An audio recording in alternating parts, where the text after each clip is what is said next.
Am I on mic? All right. Oh, wow. This is very high tech.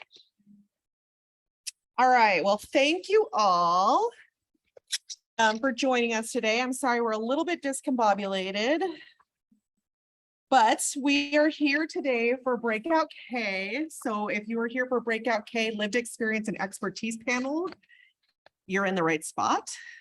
This panel, we're going to talk today to one speaker with lived experience, the lovely Jhette Diamond. And we will also be hearing from Larry, and I'm blanking on your last name, Blue Hardy. And he is the director of the Office of the Foster Care Ombudsperson. So we're really excited. There was some last minute panel changes. You will notice that we don't have a pre-recorded session, unfortunately, and we also don't have one of the panelists. So we're kind of going with it. Hopefully you guys will roll with us. I see friendly faces in the audience, so I'm pumped up. And for the online folks, thank you all for joining us. We're glad to have you with us, and we'll do our best to acknowledge you and also take questions from chat. This is going to be fully a panel, so I want to invite questions from the audience, and also I will come up with questions as we go along. So we have today, as I mentioned, Jhette Diamond. She is a solo practitioner and she is a dependency panel attorney in Humboldt County, representing parents and children. Before moving to Humboldt, she started her solo practice in San Diego, representing children with disabilities and special education matters, and served of counsel to the Pride Law Firm for victims of sexual assault and harassment in civil actions. She is originally from New Mexico, but lived and studied abroad in Australia and in the United Kingdom before settling in Northern California. I love the word settling. She holds a bachelor's with honors in criminal justice from New Mexico State University and received her law degree from the University of San Diego with a concentration and Kelly Award. Good job. For those of you who've been through law school, that's a big deal, Kelly Award. And child rights and remedies. And we also have today Larry Fluharty, like I said, the director of the Office of the Foster Care Ombudsperson. He, since 1996, has been a parents attorney. He also, after that time, represented children, and he went on to become an appellate attorney. In 2007, he moved to Sacramento County, I assume, or city, whatever. Yeah. Okay, county. And he started his office practice there. He continued to practice dependency in Sacramento. And in September 2021, he was appointed to his current position in the directorship. So what we're going to do first, because this is a lived experience panel, is we are going to actually ask Jhette Diamond to come up and share her story, not only as a person who practices in this area of law, but as a person with lived experience. And then we'll get to hear from Larry about what his office does, complaints, the process of receiving complaints, what kind of complaints he hears, and then also how he interacts with ICWA matters. So I'm going to invite you up first, Jhette. Thank you so much.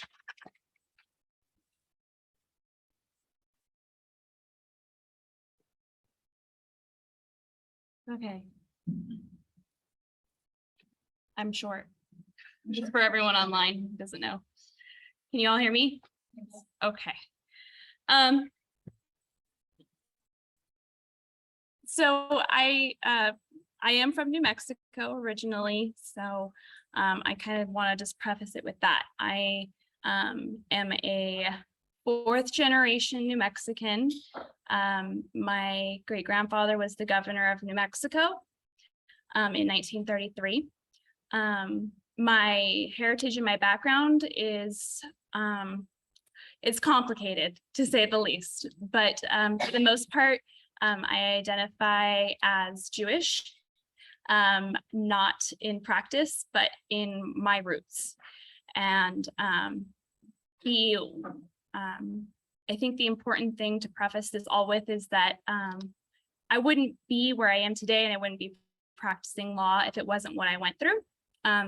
So while I do come from a very strong line of individuals who did great, fantastic things for New Mexico, my family didn't, unfortunately, stand the test of time. The traumas that echoed through my family are very different than many of the traumas that I've heard about today, but traumas nonetheless. I think it all really started with a lot of pride and not wanting to ask for help because my family thought they had it all under control. I am an only child. I have no siblings, sort of. That's complicated too. And I never knew my father, but I do now. Also complicated. I won't get into that. But it was just me, my mom, and my grandma. And life was pretty good until about 5, and the failure to ask for help got really bad. Grandma passed away very quickly, and the very next day, somebody was knocking on our door to repossess our home. And we were thrown out onto the streets and deeply embarrassed because Santa Fe is a very small community and everyone knows who you are there. And my great-grandfather's antiques from being a governor were auctioned off. And me and my mom had nowhere left to go. So we did what we always did and just depended on one another. I was 5 at the time, and that memory really resonates with me. I lost my primary caretaker, who was my grandmother, and my mom also heavily relied on her as well. Mom never left home, never got married, and almost exclusively relied on my grandmother. And so she had very limited skill sets and didn't necessarily know what to do. We moved to a small town north of Santa Fe called Espanola. At the time, I definitely can affirm that I was the only Caucasian child at my school. And it was hard to, everyone always says, I love your name. I love your name. My name was strange there, and no one ever let me forget how strange it was. I had to grow into it. Unfortunately, my mother got help from the wrong people in the wrong places and went down the wrong path very quickly. By the time I was 13, I was working almost full time, going to school and couch surfing and keeping my situation at home a secret. And the reason why I didn't want anyone to know is because I was terrified of what we call CYFD in New Mexico, CWS, Children, Youth, and Family Services. And I knew that if I could stay the path, if I went to school and I worked and I kept my head down, no one would notice. That worked for a little while, but people started to notice. And the people who noticed were my teachers, my principals, my school counselors. These are all mandated reporters. So I was terrified. I didn't know what that meant, but looking back, I do know now. And for some reason, they didn't report me. I don't know why. I hope they don't ever get into trouble for me saying that. But what they did is they came together and wrapped around me. I had teachers helping me get my permission slip signed so I can go on field trips. I had counselors helping me get enrolled with school. But life just kept getting a little bit harder because mom wasn't around. I was working and paying my bills, and by the time I was about 16, I was pretty fed up with not being able to get dental work done. I had a cavity and my teeth were falling apart. I wasn't able to get enrolled in high school. I needed a car. I needed a bank account for all the money that I'd been saving while I was working. So I reached out to every attorney in the phone book, literally old school, opened up a Yellow Pages, flipped open pages, and just turned and called every attorney I could find. I ultimately found this amazing organization that is still doing amazing work. Their name is Pegasus Legal Services for Children. And these attorneys just changed my life dramatically. They told me I could become an emancipated minor, that would mean that I would be an adult in the eyes of the law, and I could do all the things I needed to do without hiding from CYFD anymore.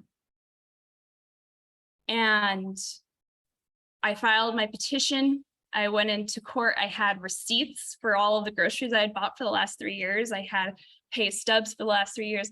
I was 16, so I had already been working for 3 years and had documentation to prove it. And the judge who ultimately emancipated me, also amazing woman, Barbara V. Hill, she had me testify. I was 16. I had never been in a courtroom. All I had seen was what I saw on TV, but my lawyers got me through it. And not only were my lawyers smart enough to figure all that out, but they also did something really special. They petitioned for me to become emancipated in all of the ways and all of the respects except for one, because New Mexico's statute's actually really interesting. You can become emancipated and you have an enumerated set of rights, but the only right that I didn't waive was the right to retain financial support from my mother. So not only did I become emancipated, I also went on to pursue child support from my mother. And I won. I won in the trial court. And not only was I lucky enough to get an order for child support, but because my mom fortunately had that background of working, she had actually worked for the state. So I was also able to collect, like most kids don't get to do that, but I did. And then she appealed it. She found some pro bono lawyers that were willing to appeal, and it went all the way up to the New Mexico Supreme Court in Diamond v. Diamond. And to this day, that case law still stands. And basically what the court holds is that when you have a child, that's your child, and you're responsible for that child until they're 18 years old. Essentially what it means to me is that just because I was strong and independent enough at that time to go out on my own and do all of these things, it doesn't mean that I should have had to, and it doesn't mean that other children shouldn't have to. And that to have that financial resource available to me in order to continue on my path, and all the other children that also continue to have extra financial resources at their fingertips, is going to be available to them. New Mexico doesn't have, at least not at the time when I was growing up, extended foster care funds. So when children are as independent as I am or was, they didn't have those types of financial resources that here in California we do. So yeah, it made headlines. It was really interesting. I was 18 years old in college, and I had news reporters calling me and asking me questions, and I was terrified.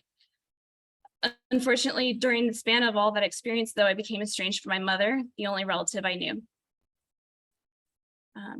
Interestingly enough, though, I became a part of a Hispanic community that originally I felt estranged from, with a name like Jhette Diamond. I learned how to speak Spanish. I had families taking me in and just being there for me and getting me to where I needed to be. And I knew that I wanted to be a lawyer, because the lawyers who helped me did something amazing for me. I became estranged from my mother during those 3 years, and even until I was into my adulthood. Unfortunately, my mother passed away from drug overdose, like so many parents do. And I didn't find out until about 6 months after. It was, of course, an interesting, both very internal conflicting emotion, but also just incredibly sad. And when I originally applied for this job, my first interview, I had a couple of attorneys grilling me. You know, that's really great. We love your story. We think it's awesome that you've done all these things, but you're going to be representing parents. How does that make you feel? And I knew the answer right away, which is that I can only imagine how different my life and how different my mother's life would be. And the fact that I may still have a mom alive today, if she were given the same opportunities that I'm seeing all of these parents here in California being reported. And if I have an opportunity to get them connected and prevent that from happening to them, then why wouldn't I want to represent these parents? So that's my lived experience. It's a long one, so thank you for listening, but yeah, that's about all I have to say about that. Thank you so much. Thank you so much, Jhette. I know that we're kind of switching gears at this moment and going straight into talking with the Office of the Ombuds, but I just want to take a pause and really acknowledge that your strength in coming forward and sharing your story. I mean, Jhette is well practiced. Obviously, she's used to standing in front of people, especially judges, and maybe not necessarily having friendly faces when you're trying to make an argument, but it's so much different when you're presenting your story and the resilience of just being here and being able to share what you've been through. So I really want to thank you for that. So we're going to go ahead and transition over to Larry. If you just want to share kind of the nature of your office, who you are, and then, you know, what's the process for how you get complaints, and we'll hear a little more from you. Thank you, Tara. This wasn't all that well, you know, that's a hard act to follow. So I'm like Jhette is, yeah. While I was talking to Tamara about my own background, I said I started practicing dependency law in 1996, and Jhette said I was 6 years old, and like she probably had done more in those 6 years than I had at that. Like that, the amazingness of your story is resonating with me. So I may be extremely distracted, and who knows what will come out of my mouth. But that was very inspirational. I think that one of the things that as a white person who is in this world and a white male coming to this work, that sometimes that I'm learning to appreciate the importance of stories, especially from marginalized people, and and why they're important. And when people from my background hear stories, we're just like are immediately focused on fixing the problem, resolving the problem, and not listening to the story and what it means. And so I think that's an area for those of us who don't come from marginalized communities to work on and practice understanding the importance of storytelling and how it can make us better at whatever we do, whatever our role is in this field. So I will tell you a little bit about my story. Tamara did talk about my background. I became a dependency lawyer because my girlfriend in law school wanted to be a dependency lawyer, and I'd never heard of any of this world before that. I had no real contact with it. I knew one person who had a brother who was his foster brother, and that person's mom was his foster mom, but I didn't, like, to me, that was no different than a stepbrother. I didn't understand any of it. It didn't make any sense. And then all of a sudden I'm suddenly introduced to it. And then I began practicing in Los Angeles County after I got my law degree, and was immediately thrust into sort of the dependency law and learned about it. And because it was in Los Angeles, the knowledge that I had of the Indian Child Welfare Act was extremely limited, because we had an ICWA court, and all the ICWA cases went to the ICWA court. And so if you weren't in the ICWA at that time, nobody trained you on the ICWA, because why would you need to know? Well, as I learned later, as I got into my practice, is that you did need to know, because first of all, you needed to know if somebody else had not recognized that it was an ICWA case, and that you needed to bring it up that it was.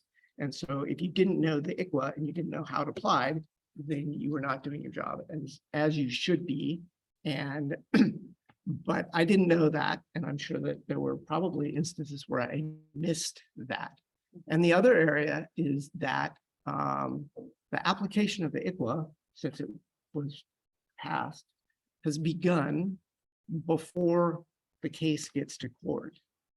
And if the case has gone through that whole system, which when I started as a dependency lawyer, I didn't even realize there was a part of the case that happened before court.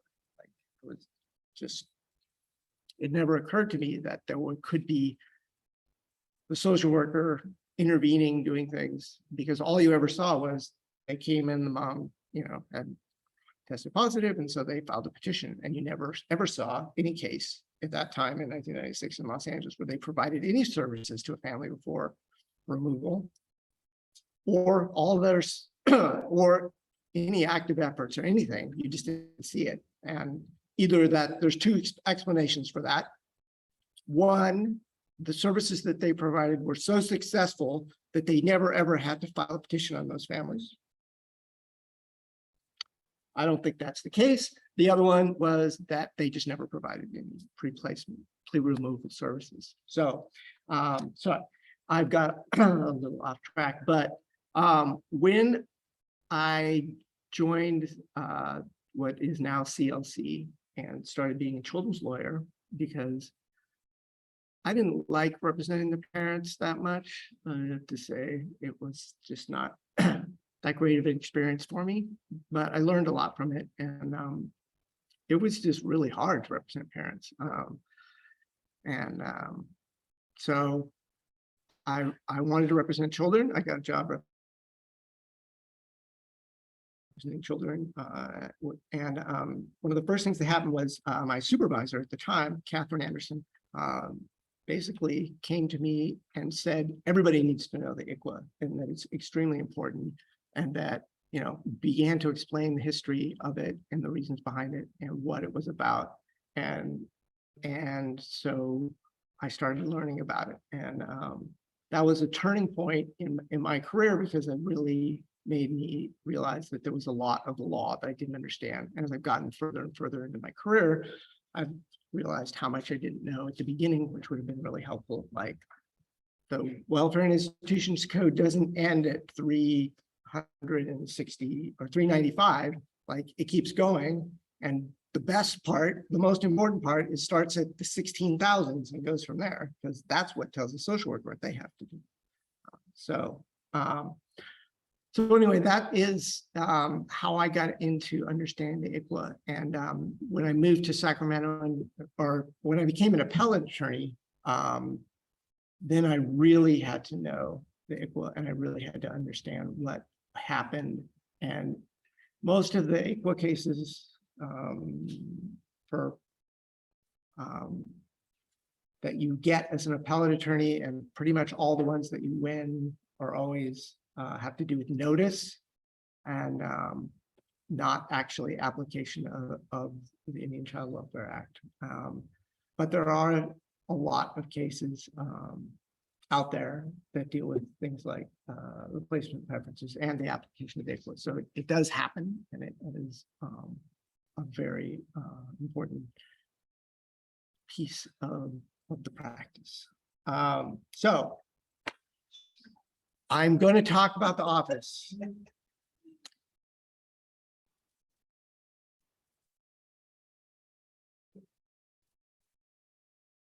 So I do have props. I like to have props when I'm talking.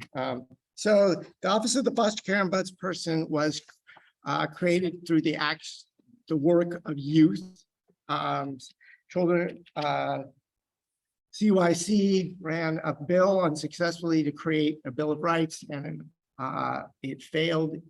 And then eventually in 2001 or 2000, they successfully were able to persuade the legislature and the government. Actually, it would pass the legislature. The first one was vetoed by the governor, and then the second try was successful and created the Bill of Rights and the Office of the Foster Care Ombudsperson.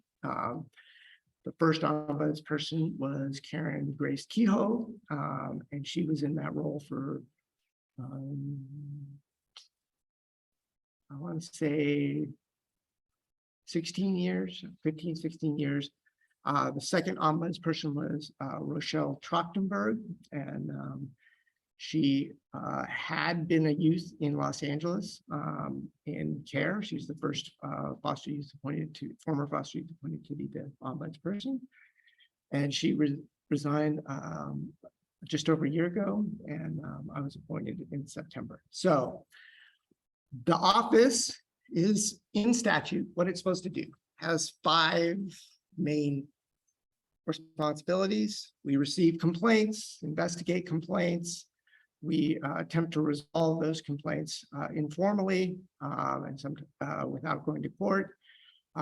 We do education on the Foster Care Bill of Rights, and we disseminate the Foster Youth Bill of Rights. We produce materials to do so, and we collect data on the youth on the Bill of Rights, and we do trainings on a regular basis on the Foster Youth Bill of Rights and reasonable parent prudent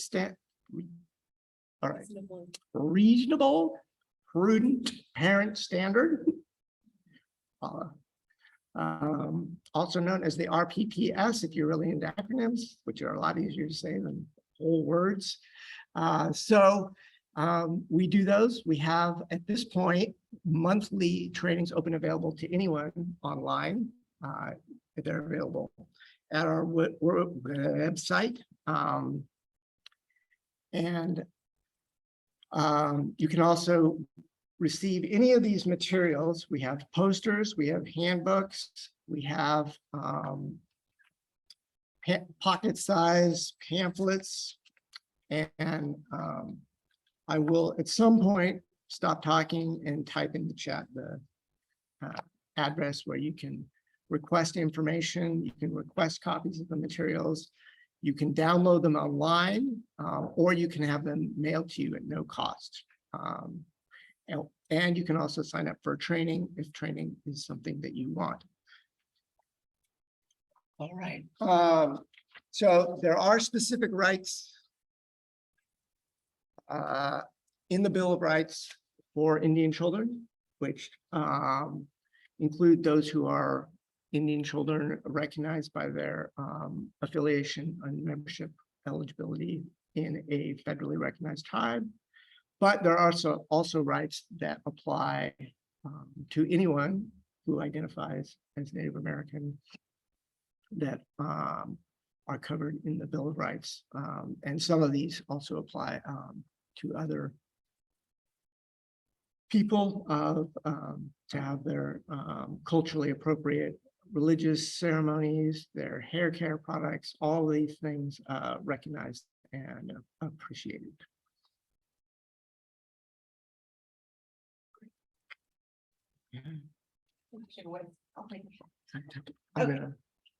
So thank you so much, Larry. That was actually really enlightening, and it is lived experience. So I'm glad that you shared a lot about your background and history, and he is putting in the chat right now for folks online, and then also everyone who can see the screen with your glasses on. The office, this would be just to reach out for trainings, materials, things like that. Larry, is that correct? That's correct. Trainings, materials, and complaints. If you do have a complaint, I did not talk too much about complaints and what the kind of complaints we do see.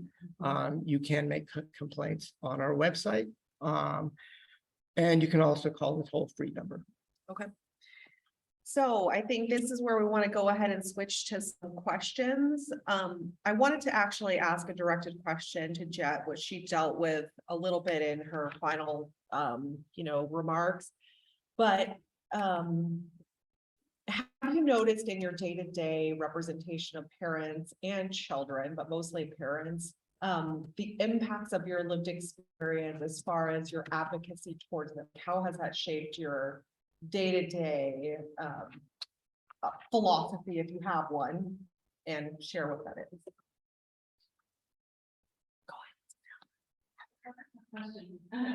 Thank you.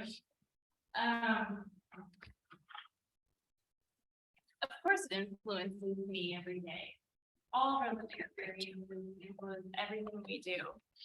Whether it be me, whether it be the judge, whether it be your social workers, everybody is influenced by their own personal experiences, and that's a beautiful thing. I think that we often get told by the system, no bias, leave your personal stuff out of it. And while that is a good starting point, at the end of the day, our experiences inform who we are and the decisions we make.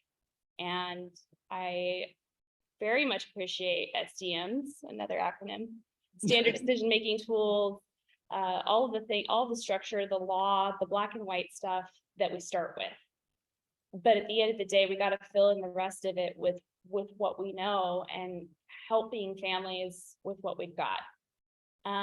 So when it comes to representing children, absolutely, I am a vicious advocate, as some of you know. I have very high standards and expectations of not only myself, but the services that I'm providing to my minors. As parents, I am also a vicious advocate, and I also have very high standards. I have high expectations of my clients, and I communicate that to them.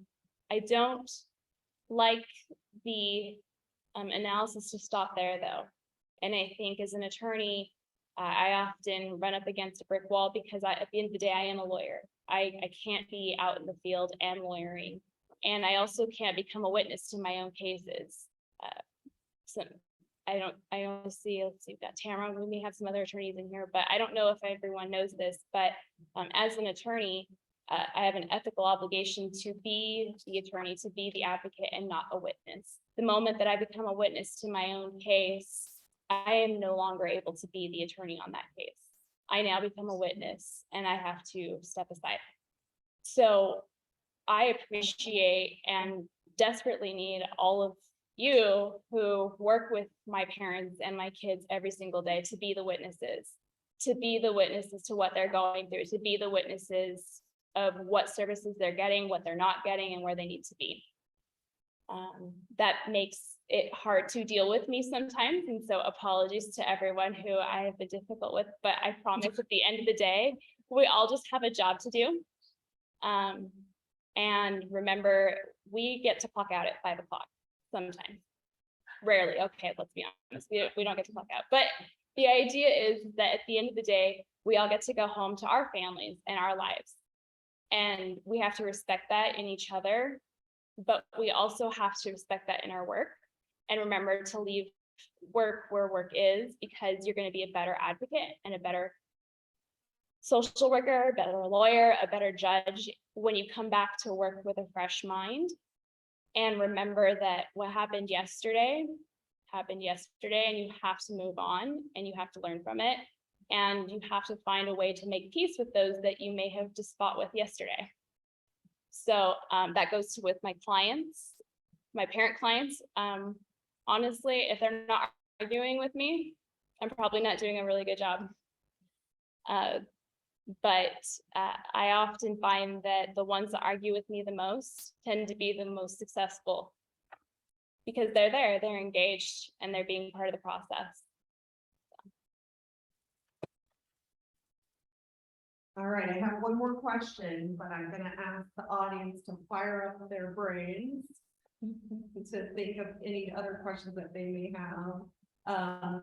So just for both of you, how can we support individuals who are in foster care? I think just generally, I would say in the system, what would be some thoughts you have? I'll start with Larry.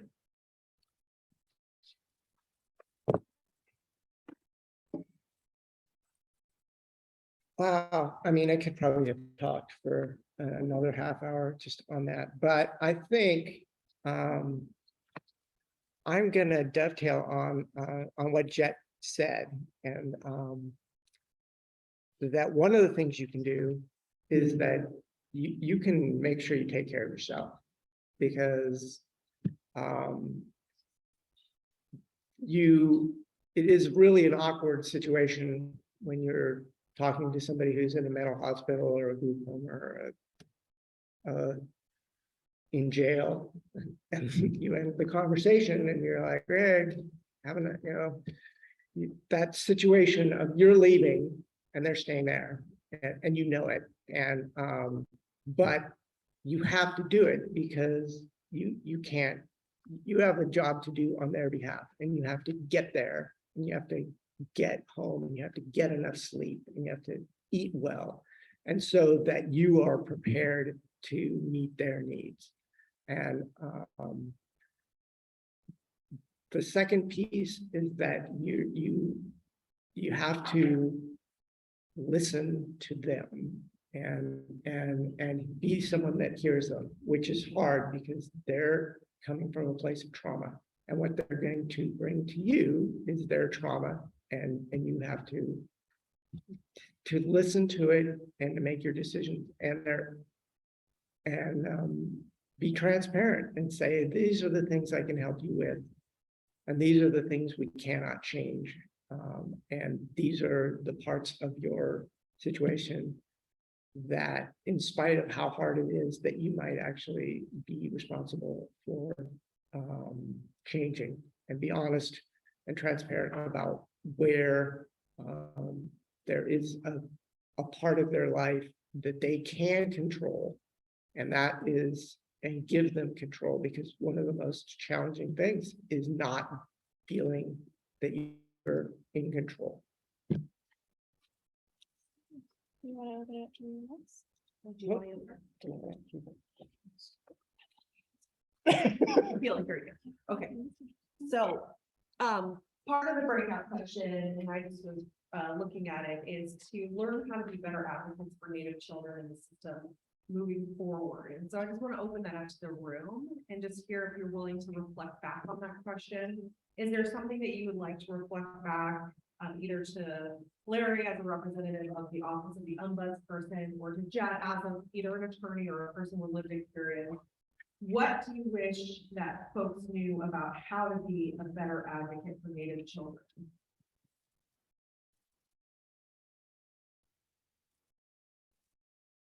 Any takers? Sam,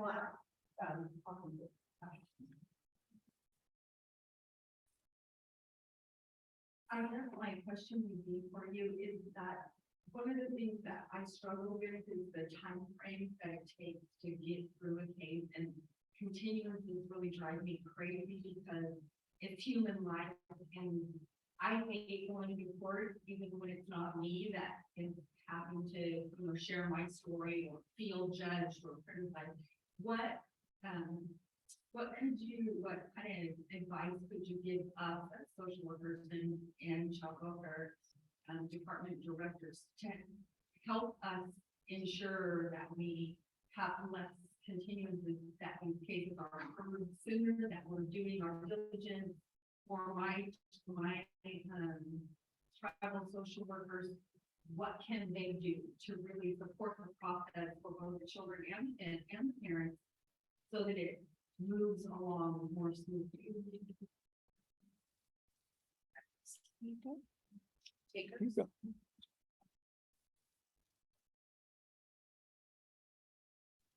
Wow, if I could solve the inefficiencies of a courtroom in my lifetime, much less than the time we have left, I'd be done with my job.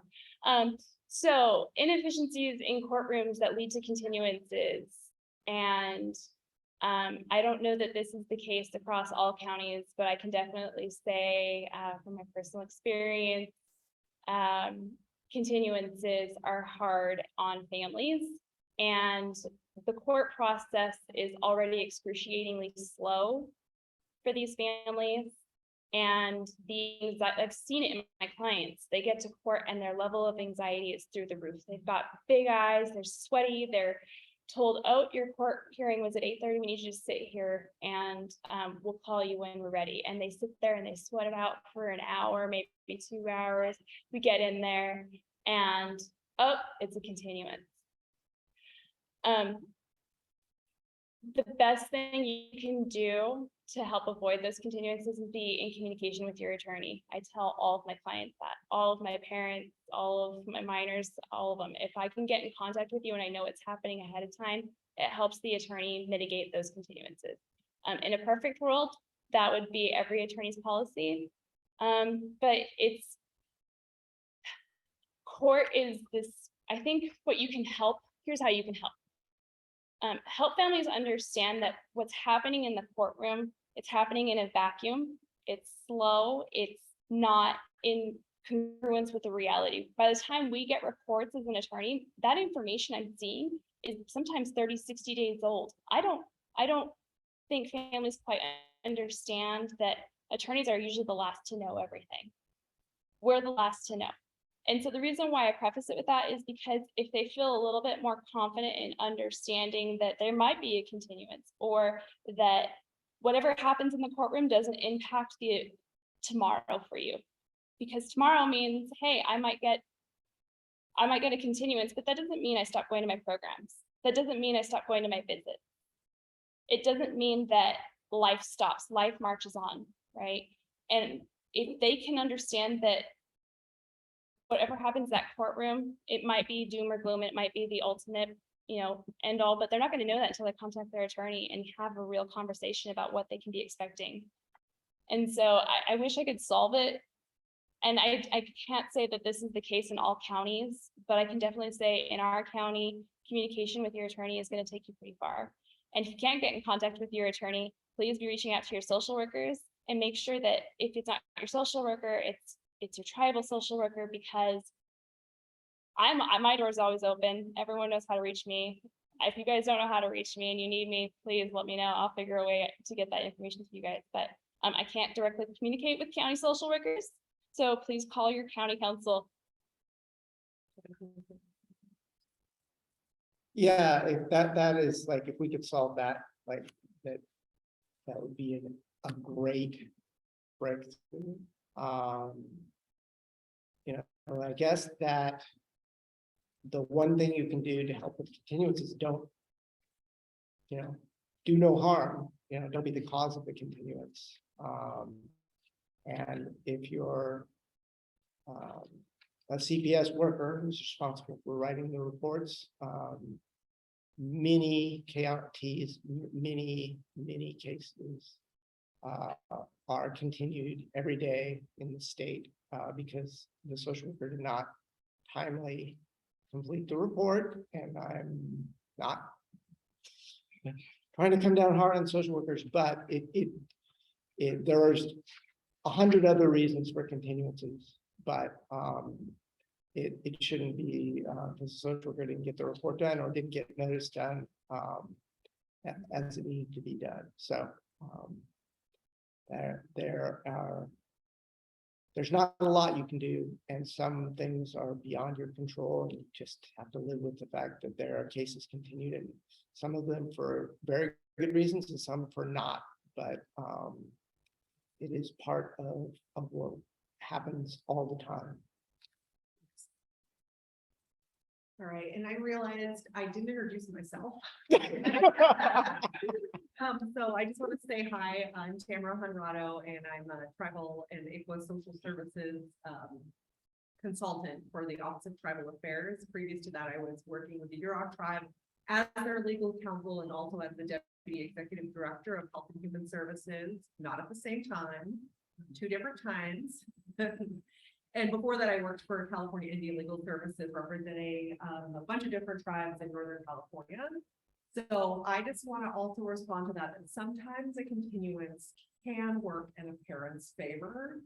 And if you have a waffler, like, a situation where we don't know how the case is going to go, sometimes a continuance is the only way to get the parent to the point of success. Also, if active efforts are not being offered to the parents in the case, really the only remedy the court has is to continue the matter out for active efforts to be provided to the parents. Hate to say it, but it's true. That's how the law works around active efforts. And it's absurd in my opinion. You can either not remove, but once you have removed, you can't keep going with the case if you haven't done active efforts. So at any point in the case, you could slow down the whole case if active efforts haven't happened to the point of continuing out statutory review hearing. So I'm just putting that out there, not as legal advice, but just as this is why continuances happen, and sometimes it can work in your a parent's favor. But if it's because of late reports or lack of notice or failure to read something, I always was so frustrated around those continuances. So we get that the system can be frustrating. So again, reflecting out, how can we be better advocates for Native children in the system moving forward?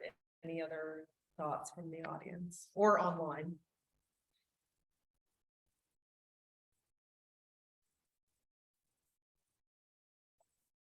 All right, coming out.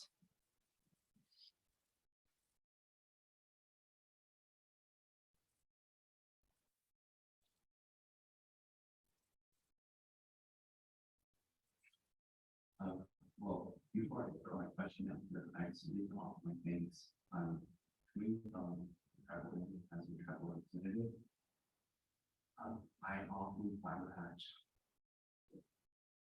my trees, council, transitions, what have you.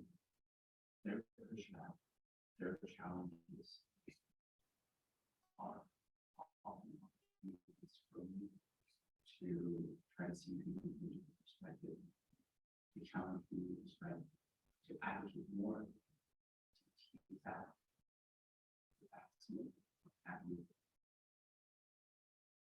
and I feel that there are moments where there are trouble things for us. There being that really the only path we get in terms of this and something that I'm very grateful for the decisions that you all are using colleagues, not just the county board, whole county, but state. So with that being said,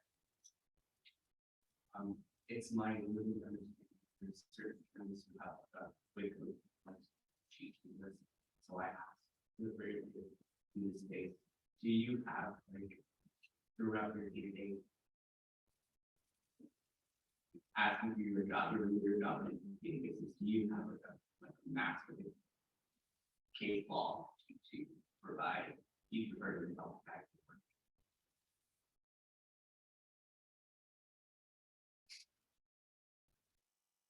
Short answer, no. No, I mean, I'll say you memorize codes because you practice in this area, but go ahead. I can say early on when I started, absolutely had cheat sheets. But as time has marched on, it just, you swim in it and you live it and you know your clients, you know their names, you know their faces. And if you don't know their names, you don't know their faces, you have to stop and ask yourself why. I tend to find that when I don't remember a client or I don't remember a case, it's because they're not engaged. And that is an immediate red flag to me that I better jump on it and I better figure it out. And I can only say that I've got a lot of cases and a lot of names rolling around my head, but if you really invest the time, you can learn your caseload, you can learn your law, you know it. If anything, I can say I've gotten to such a point where I speak in abbreviations that I have to remind everyone, please slow everyone down and ask what they mean if you don't know, because you don't know until you know. And there's nothing embarrassing about asking that. Like Jhette, I don't have a cheat sheet. When I started, you could pretty much have a list of every appellate decision on a dependency case on 1 8.5 by 11. You could make a cheat sheet with all the cases, with the citations and a little, and sort of what the case was about. And now there's no way, like you would be like a phone book. So there's a lot more case law, but the code is still pretty much the same. You just learn it and you know the law. The important thing to remember is that it's very important to go back and read what it actually says, because you have a little bit of creep and blending in your mind about what the law says. And it's important to go back and read the actual words, because you might think that it says one thing, and then you realize that you've left out a very important word. And somebody who was, I think earlier, talking about the difference between substantial, strict, right? And like, that's a huge difference if it says substantial and strict, but in your mind, if you thought it was substantial, you would go around saying substantial and do your job with it substantial. And so make sure you go back and read it. And then I don't know, do you want to plug the liquid disk reference, or do you want me to? No, like, well, yeah, so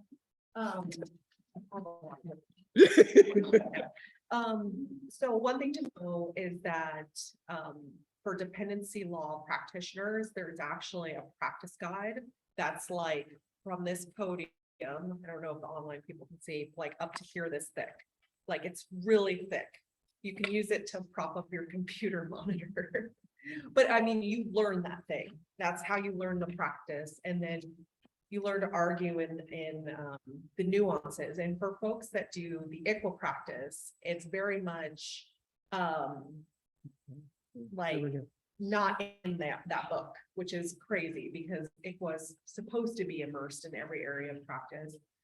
So you learn how to argue it and you learn how to work the codes. And I mean, that's essentially how I came to where I am, which, you know, they say it takes 10 years to do become an expert.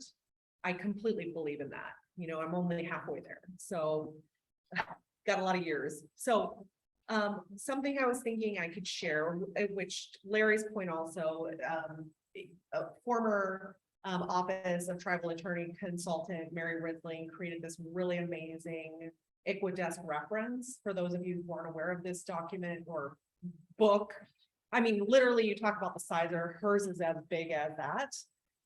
And it's all about ICWA. So she's fully incorporated all the aspects of ICWA as a desk reference that you can use. You can always reach out to Tribal Affairs, email Tribal Affairs at dss.ca.gov, and I can put that in chat. And we can provide you with a copy of that ICWA desk reference that can help you in your practice and in the courtroom, and something that we'd be happy to offer to you. I wanted to also ask Larry, since we still have a few minutes, I think. Oh, okay. Jhette wants to add one thing, and then I have one question, and I think we're done. Also, please check out the dog book, Dependency Online Guide. It's a free book. They disseminate. It's a big red book. It's available online PDF as well. It's a great basic, like, here's child advocacy, here's your checklist. It's usually for lawyers, but I do think it could lend a hand in ICWA as well as just social working in general, understanding what's happening in that courtroom. DOG, D-O-G. Dependency Dependency Online Guide. Google CalDog CalDog, yeah. and you'll find. Okay, so one last question, then we're done.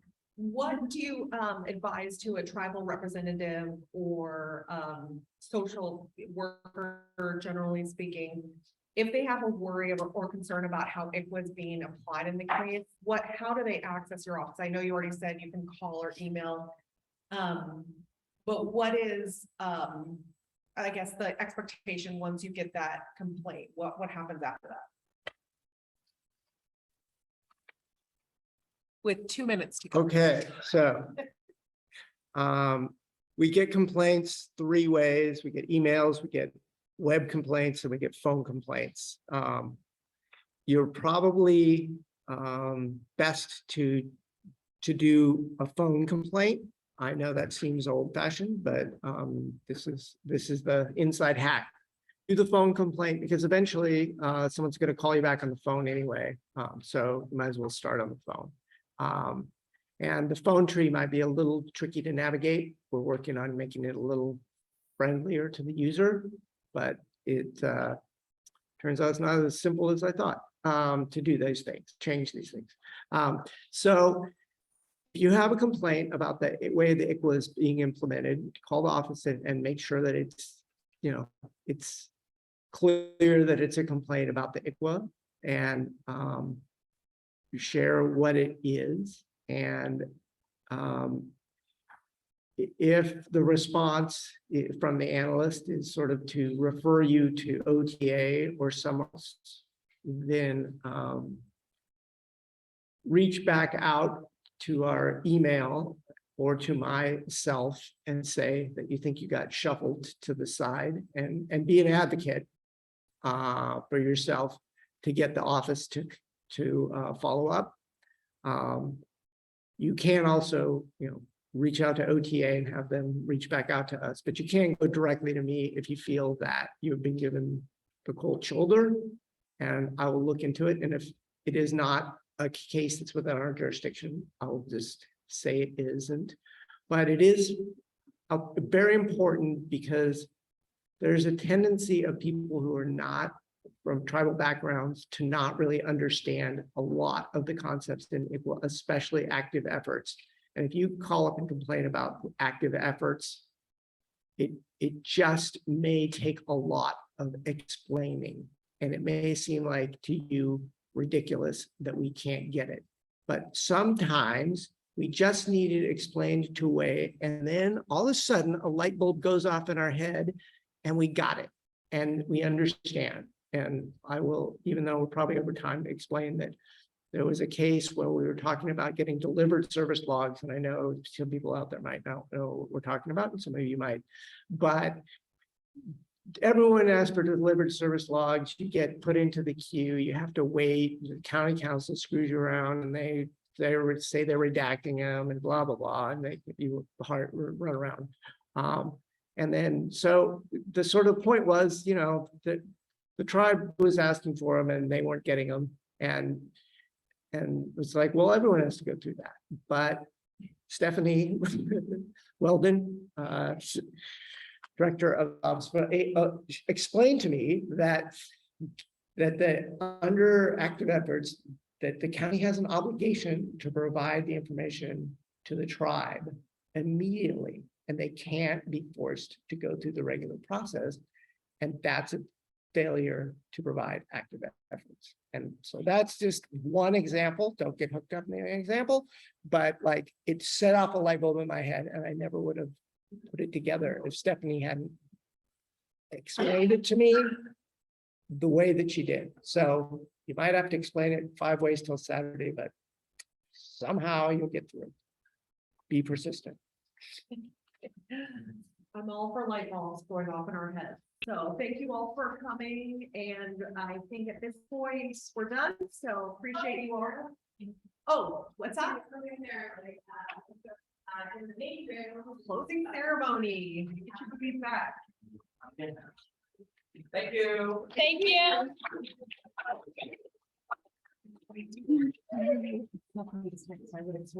Well, I should have.